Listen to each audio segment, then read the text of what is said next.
मतलब कि दो पक्ष आपको लेकर चलना पड़ेगा। आपको उसका स्ट्रेंथ पार्ट लिखना पड़ेगा, परंतु स्ट्रेंथ पार्ट के साथ साथ आपको वीकनेस पार्ट भी लिखना पड़ेगा, तब आपके लिए बर्डनसम हो जाए। बर्डनसम मतलब इंटरेस्टिंग है, आप तो कर सकते हो क्योंकि आप तो दोनों पक्ष देख रहे हो, सबल पक्ष और निर्बल पक्ष।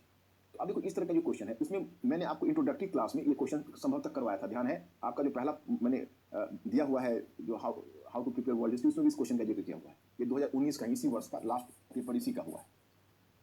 तो ये क्वेश्चन है, इस क्वेश्चन में आप देखो कि आपको अगर बच्चे हैं तो कोई अमेरिकी क्रांति, फ्रांसीसी क्रांति पर घटना लिखते चले जाएंगे, उससे वो अंक नहीं देगा। इसमें तो सीधी सी बात है कि आप अगर एक लाइन में ये लिख देते कि अमेरिकी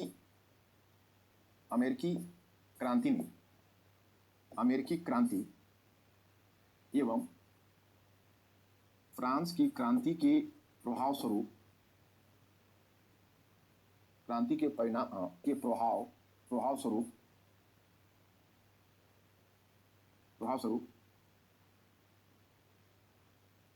यूरोप के मध्ययुग से आधुनिक युग में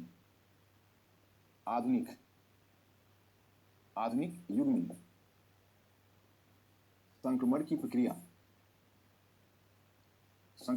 लगभग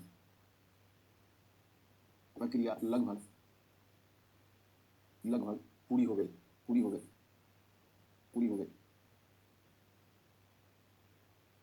आपको एक इंट्रोडक्टरी लाइन मिल गया। अब अगर थीसिस लाइन देना है तो हम दे सकते हैं कि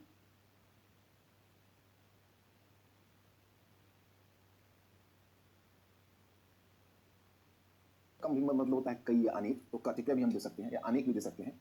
कतिपय आधुनिक राजनीतिक, आर्थिक एवं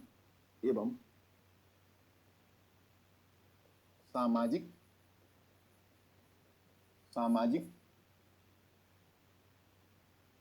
विचारधारा की जड़ इन्हीं क्रांतियों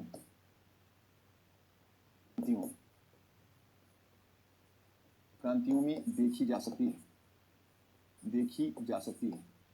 अभी आपका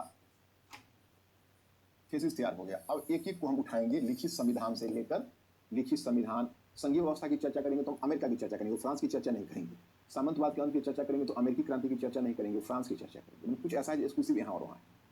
फिर लेकिन गणतंत्रवाद बताएंगे, दोनों की चर्चा करेंगे। प्रजातंत्र में अमेरिका की चर्चा नहीं करेंगे, फ्रांस की चर्चा करेंगे। समाजवाद के तत्व में फ्रांस की चर्चा करेंगे। जन सहभागिता राजनीति में अमेरिकी क्रांति और फ्रांस की क्रांति दोनों की चर्चा करेंगे।